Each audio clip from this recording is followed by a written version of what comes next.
क्या देखना पड़ रहा है?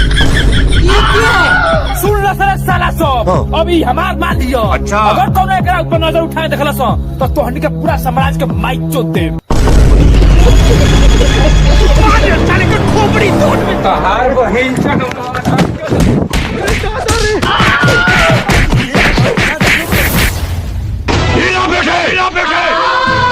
बाबूजी क्या हो तोहार लइकवा तलार काट गइल